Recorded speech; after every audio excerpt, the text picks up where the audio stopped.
Welcome to of the record.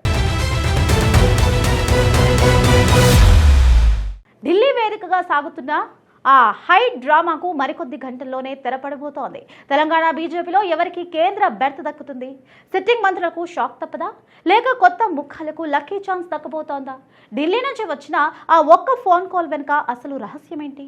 ఈ suspense కి end card పడే క్షణాలు దగ్గర పడ్డాయా? Let's watch.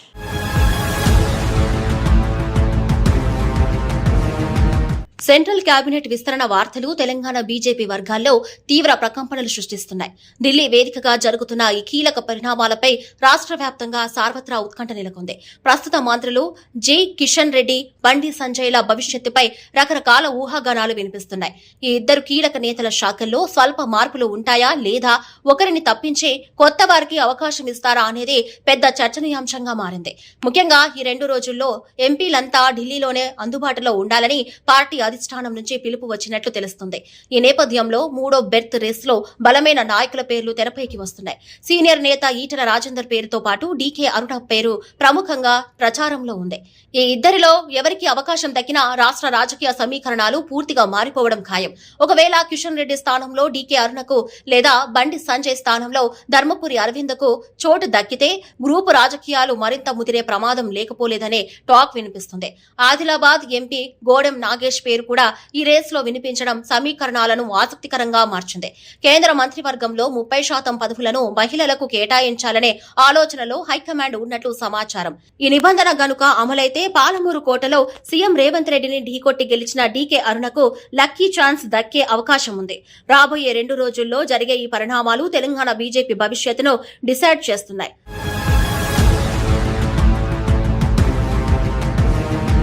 రాష్ట్ర స్థాయి నుంచి జాతీయ స్థాయి వరకు తెలంగాణ ప్రతినిధుల ఎంపికపై అధిష్టానం కసరత్తు చేస్తుంది. ఇప్పటికే కేబినెట్ లో ప్రాతినిధ్యం వహిస్తున్న కిషన్ రెడ్డి, బండి సంజయ్ల పట్ల హైకమాండ్ సంతృప్తిగానే ఉన్నట్లు పార్టీ వర్గాలు చెబుతున్నాయి. అయితే లోక్సభ ఎన్నికల తర్వాత మారిన రాజకీయ పరిస్థితులకు అనుగుణంగా మార్పులు చేర్పులు తప్పవనే సంకేతాలు అందుతున్నాయి. తెలంగాణకు అదనంగా మరో బెర్త్ ఇస్తే ఆ స్థానాన్ని ఎవరితో భర్తీ చేస్తారనేదే ఇప్పుడు $1 మిలియన్ ప్రశ్న. ఉద్యమ నేపథ్యం, రాష్ట్ర మంత్రిగా పనిచేసిన సుదీర్ఘ అనుభవం ఉన్న ఈటల రాజేందర్ ఈ పదవిని కోసం గట్టిగా ప్రయత్నిస్తున్నారు. గతంలో రాష్ట్ర అధ్యక్ష పదవి ఆశించి భంగపడిన ఈటలకు ఈసారి కేంద్రంలో సముచిత స్థానం కల్పించడం ద్వారా అసంతృప్తిని చల్లార్చాలని అధినాయకత్వం భావిస్తుంది. మరోవైపు బండి సంజయ్ కి ఈటల రాజేందర్ కి మధ్య పవర్ బ్యాలెన్స్ చేయడం కూడా పార్టీకి అత్యంత కీలకంగా మారింది. ఒకవేళ బండి సంజయ్ ని కేబినెట్ నుంచి తప్పించాల్సి వస్తే నిజామాబాద్ ఎంపీ ధర్మపురి రవీందర్ కు అవకాశం ఇవ్వచ్చనే ప్రచారం సాగుతుంది. అధిష్టానం తీసుకునే ఏ ఒక్క నిర్ణయమైనా రాష్ట్ర పార్టీలో అంతర్గత విభేదాలకు దారి తీయకుండా జాగ్రత్త పడాల్సి ఉంటుంది.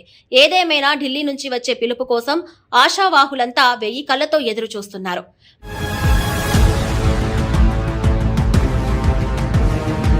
ఢిల్లీ సర్కిల్స్ లో వినిపిస్తున్న సమాచారం ప్రకారం కేంద్ర మంత్రివర్గంలో భారీ మార్పులు చోటు చేసుకుంటున్నాయి. మొత్తం 77 మందితో కూడిన ప్రస్తుత కేబినెట్ లో కేవలం 5గురికి మాత్రమే కొత్తగా అవకాశం కల్పించే వీలుంది. అదే సమయంలో పనితీరు సరిగ్గా లేని దాదాపు 30 మంది సిట్టింగ్ మంత్రులను తప్పిస్తారనే ప్రచారం జోరుగా సాగుతుంది. ఈ భారీ ప్రక్షాళన నేపథ్యంలో తెలంగాణ కోటాపై ప్రత్యేక దృష్టి కేంద్రీకరించబడింది. ఇక్కడి నుంచి ప్రాతినిధ్యం వహిస్తున్న నేతలను కొనసాగిస్తూనే సామాజిక సమీకరణాల పరంగా కొత్త వారికి అవకాశం ఇవ్వాలని యోచిస్తున్నారు. ఈ క్రమంలోనే ఆదిలాబాద్ ఎంపీ గోడెం నాగేష్ పేరు అనూహ్యంగా తెరపైకి రావడం గమనార్హం. గిరిజన సమాజ వర్గానికి చెందిన నాగేష్ కు అవకాశం కల్పిస్తే ఉత్తర తెలంగాణలో పార్టీ మరింత బలోపేతమవుతుందని అంచనా వేస్తున్నారు. అయితే కిషన్ రెడ్డి, బండి సంజయ్ల సేవలను కొనసాగిస్తూనే కేవలం వారి శాఖలను మాత్రమే మార్చే అవకాశాలు కూడా లేకపోలేదు. ఒకవేళ ఇద్దరిలో ఎవరిని మార్చినా రాష్ట్ర స్థాయిలో వర్గపోరు తీవ్రమయ్యే ముప్పు పొంచి ఉంది. అందుకే ఆచితూచి అడుగులు వేస్తున్న అధిష్టానం అభ్యర్థుల ఎంపికపై రహస్యంగా సర్వేలు చేయించుకున్నట్లు తెలుస్తుంది. కేబినెట్ పునర్వ్యవస్థీకరణకు సంబంధించిన తుది జాబితా దాదాపు ఖరారైందని, కేవలం అధికారిక ప్రకటన మాత్రమే మిగిలి ఉందనే టాక్ వినిపిస్తుంది.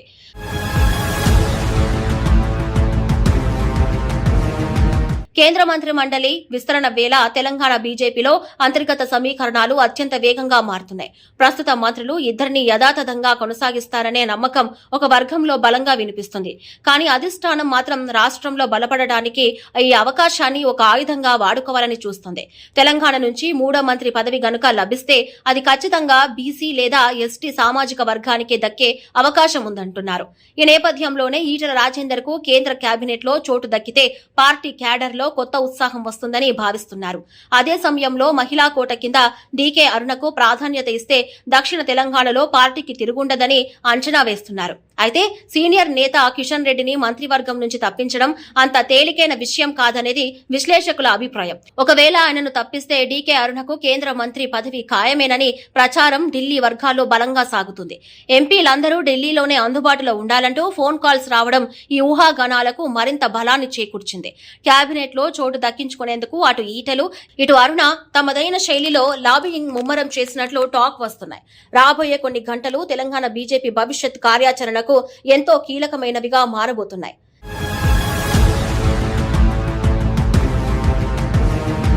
సార్వత్రిక ఎన్నికలు ముగిసిన తర్వాత కేంద్ర ప్రభుత్వం చేపడుతున్న తొలి ప్రధాన విస్తరణ ఇదే కావడంతో ప్రాధాన్యత సంతరించుకుంది. దేశవ్యాప్తంగా ఉన్న రాజకీయ పరిణామాలతో పాటు తెలంగాణ అసెంబ్లీ ఎన్నికలను దృష్టిలో ఉంచుకొని ఈ మార్పులు చేయబోతున్నారు. కేంద్ర మంత్రులుగా ఉన్న కిషన్ రెడ్డి, బండి సంజయ్ల పనితీరుపై హైకమాండ్ సానుకూల నివేదికలను కలిగి ఉన్నట్లు తెలుస్తోంది. అయినప్పటికీ రాష్ట్రంలో పార్టీ లైన్ను మరింత పటిష్టం చేసేందుకు కొత్త ముఖాలను అవకాశం ఇవ్వక తప్పని పరిస్థితి నెలకొంది. ఈ క్రమంలోనే ఎంపీ ధర్మపురి అరవింద్ పేరు కూడా ప్రముఖంగా పరిశీలనలోకి వచ్చింది. బండి సంజయ్ స్థానంలో మరో దూకుడున్న బీసీ నేతను తీసుకురావాలంటే అరవింద్ కు అవకాశం దక్కవచ్చు. అలాగే గిరిజన ప్రాంతాల్లో పట్టు సాధించేందుకు గూడెం నగేష్ కు కేబినెట్ లోకి తీసుకోవాలనే ప్రతిపాదన కూడా పరిశీలనలో ఉంది. ఈ సమీకరణాలన్నీ పరిశీలిస్తే తెలంగాణకు ఈసారి కేంద్ర కేబినెట్ లో మరింత ప్రాధాన్యత దక్కడం ఖాయంగా కనిపిస్తుంది. మహిళా ప్రాతినిధ్యం పెంచాలనే ఉద్దేశంతో డీకే అరుణకు పదవి ఇస్తే పార్టీ ప్రతిష్ట మరింత పెరుగుతుందని అధిష్టానం నమ్ముతుంది. ప్రతిపాదనలన్నీ సిద్ధమైన తుది నిర్ణయం మాత్రం ప్రధాని మోదీ చేతుల్లోనే ఉండడంలో ఎలాంటి సందేహం లేదు. ఈ సస్పెన్స్ కు మరికొద్ది రోజుల్లోనే తెరపడనుందని రాజకీయ వర్గాలు స్పష్టం చేస్తున్నాయి.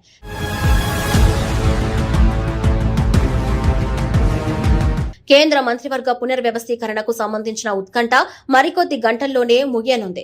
ఢిల్లీ వేదికగా జరుగుతున్న ఈ రాజకీయ పరిణామాలు తెలంగాణ బీజేపీలో కొత్త సమీకరణాలకు తెరలేపడం ఖాయంగా కనిపిస్తుంది. ప్రస్తుత మంత్రుల పదవులు భద్రంగా ఉంటాయా లేక కొత్త ముఖాలకు అవకాశం దక్కుతుందా అనే సస్పెన్షన్ కు త్వరలోనే తెరపడనుంది. అధిష్టానం తీసుకోబోయే నిర్ణయం రాష్ట్రంలో పార్టీ బలోపేతానికి దోహదపడుతుందా లేదా అంతర్గత విభేదాలకు దారితీస్తుందా అనేది వేచి చూడాలి. ఏదేమైనా ఈ కేబినెట్ విస్తరణ తెలంగాణ రాజకీయాల్లో ఒక కీలక మలుపుగా మారబోతుంది.